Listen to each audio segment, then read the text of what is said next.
Similarly, I just want to, since we are here, I just want to remind you, my brothers and sisters, half of Ramadan is over. Please take it seriously. Engage in lots of ibadah. You never know, this might be your last Ramadan that you're ever going to see. I know of people who are sick and ill. Brother Ismail Muhammad is not well at all. And we must pray for not just him, but for all others who are not well. They're all in our minds, in our hearts, in our du'as, in our prayers, in our thoughts.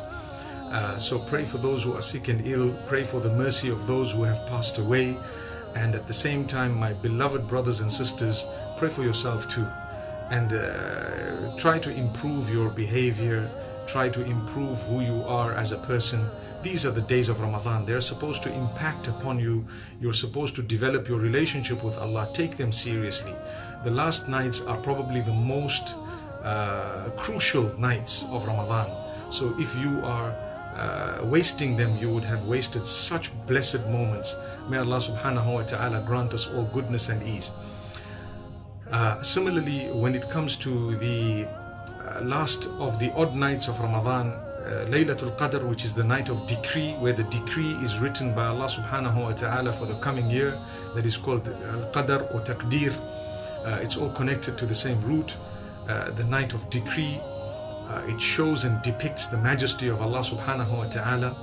Make a lot of dua and engage in some form of extra act of worship, even if it is just dua. A lot of us are very lazy when it comes to Taraweeh, when it comes to extra dua, extra tilawa and recitation of the Quran, supplication. Please don't be lazy. These are not days to be lazy.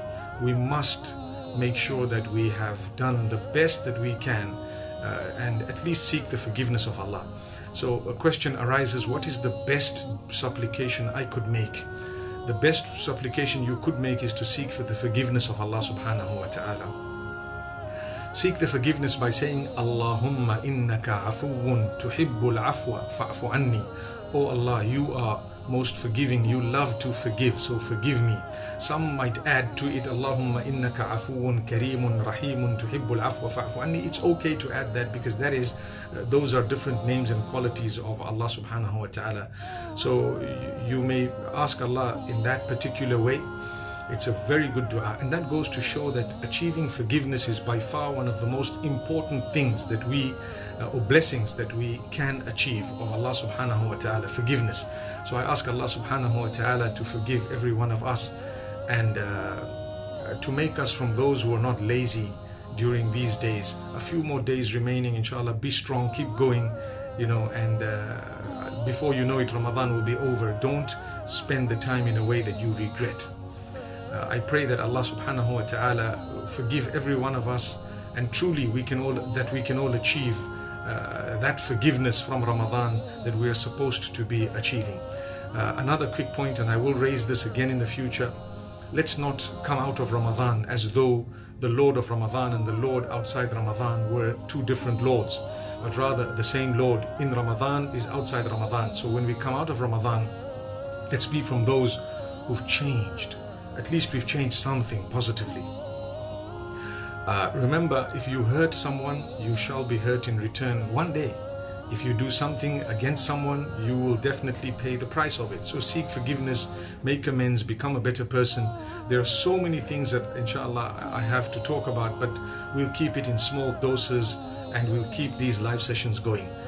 May Allah subhanahu wa ta'ala once again grant us all goodness, success in this world, Jannatul Firdaus. May Allah help those who are struggling with debt to pay that debt.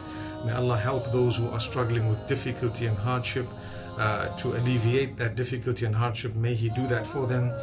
Those who are struggling to find spouses to get married, may Allah grant you spouses who will be the coolness of your eyes.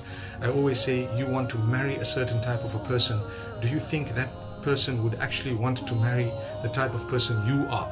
So try to be the person whom you believe a spouse you want to have would be looking for. That's quite a deep statement, but it's a very, very important point. May Allah bless you all. Jazakumullah khair. Assalamu alaikum wa rahmatullahi wa barakatuh.